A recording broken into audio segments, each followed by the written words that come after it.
അപ്പോൾ ഇന്നൊരു വിശേഷ ദിവസമാണ് കേട്ടോ. അപ്പോൾ അതുകൊണ്ട് ഞാനൊരു കേക്ക് ഉണ്ടാക്കാൻ പോവുകയാണേ. അപ്പോൾ ആദ്യം 2 മുട്ടയൊക്കെ പൊട്ടിച്ച് വെച്ചിട്ടുണ്ട്. ഇനി ഒരു വിസ്ക് വെച്ചിട്ട് നല്ലവണ്ണം ബീറ്റ് ചെയ്തെടുക്കാം കേട്ടോ. ഇതിന് മുന്നേ ഞാനൊരു കേക്ക് ഉണ്ടാക്കിയിട്ടുണ്ടായിരുന്നു. അപ്പോൾ അത് ക്യാരറ്റ് കേക്കാണ് ഉണ്ടാക്കിയത്. അത് ബീറ്റർ ഉപയോഗിച്ചിട്ടാണ് ഉണ്ടാക്കിയത് കേട്ടോ. അതൊരു കഥയാണ്, അത് പറയാൻ പറ്റില്ല.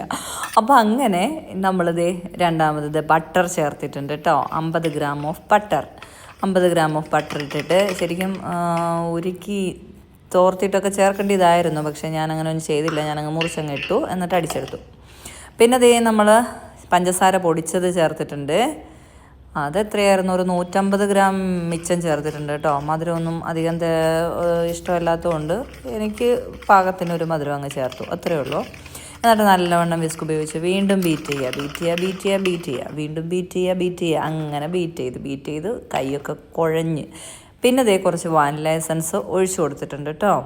വാനില എസൻസ് ഒഴിച്ചു കൊടുത്തിട്ട് വീണ്ടും ബീറ്റ് ചെയ്യണം.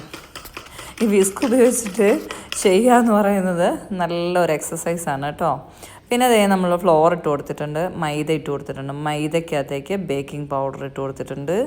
അതുപോലെ 1/4 സ്പൂൺ ബേക്കിംഗ് സോഡ ഇട്ട് കൊടുത്തിട്ടുണ്ട്. 1 സ്പൂൺ ബേക്കിംഗ് പൗഡറും 1/4 സ്പൂൺ ബേക്കിംഗ് സോഡയാണ് ഇട്ട് കൊടുത്തേക്കുന്നത്. ഇനി അത് നല്ലോണം അരിച്ച് അതിനകത്തേക്ക് ഇട്ടിട്ട് വീണ്ടും സെയിം പ്രോസസ്സ് ആവർത്തിക്കണം കേട്ടോ. വീണ്ടും അത് നല്ലവണ്ണം ഇളക്കിയെടുക്കണം. ബീറ്റ് ചെയ്തില്ലെങ്കിലും കുഴപ്പമില്ല. ബീറ്റ് നമ്മൾ വിസ്ക് ഉപയോഗിച്ച് ചെയ്യുന്നതുകൊണ്ട് പതിയെ നമ്മൾ കുഴച്ചെടുത്താലും മതി. എങ്ങനെ എടുത്തു കഴിഞ്ഞാലും കേക്ക് ഉണ്ടാക്കുമ്പോൾ നല്ല സോഫ്റ്റ് ആയിരിക്കും കേട്ടോ. ബീറ്റർ ഉപയോഗിച്ചിട്ടാണെങ്കിൽ കുറച്ചുകൂടി ഫ്ലഫി ആയിട്ട് വരുമെന്നേ ഉള്ളൂ. അതാണ് അതിൻ്റെ പ്രത്യേകത. പിന്നെ ഇച്ചിരി വെള്ളം കുറഞ്ഞു പോയി. അപ്പോൾ ഞാൻ എന്ത് ചെയ്തു, അതിലേക്ക് കുറച്ച് പാല് ചേർത്തു കേട്ടോ. അപ്പോൾ കുറച്ചുകൂടി ഒന്ന് ലൂസായി കിട്ടാൻ വേണ്ടിയിട്ട്, അല്ലെങ്കിൽ ഇത്തിരി ഹാർഡായി പോയാലോ എന്നൊരു സംശയം തോന്നിയതുകൊണ്ടാണ്. അപ്പോൾ അങ്ങനെ ഞാൻ പാലൊഴിച്ച് വീണ്ടും ബീറ്റ് ചെയ്തെടുത്ത് നമ്മളത് ബേക്കിംഗ് ടിന്നിലൊക്കെ ആക്കി. ബട്ടറൊക്കെ തേച്ചിട്ടാണ് കേട്ടോ ഇട്ടത്. ബട്ടർ തേച്ചിട്ട് അതിന് മുകളിൽ കുറച്ച് മൈദ ഇട്ടിട്ട് തട്ടി കളഞ്ഞെടുക്കണം കേട്ടോ. അപ്പോൾ അന്ന് വിട്ടുപോരാൻ വേണ്ടിയിട്ടാണ്. എന്നിട്ട് ഞാൻ ഉണ്ടാക്കിയപ്പോൾ അതിൻ്റെ സൈഡ് വശത്ത് പിടിച്ചു കേട്ടോ. ഇച്ചിരി കൂടുതലായിപ്പോയി, കരിഞ്ഞൊന്നുമില്ല, എന്നാലും കുറച്ചൊന്ന് ഡ്രൈ ആയിപ്പോയി കേട്ടോ.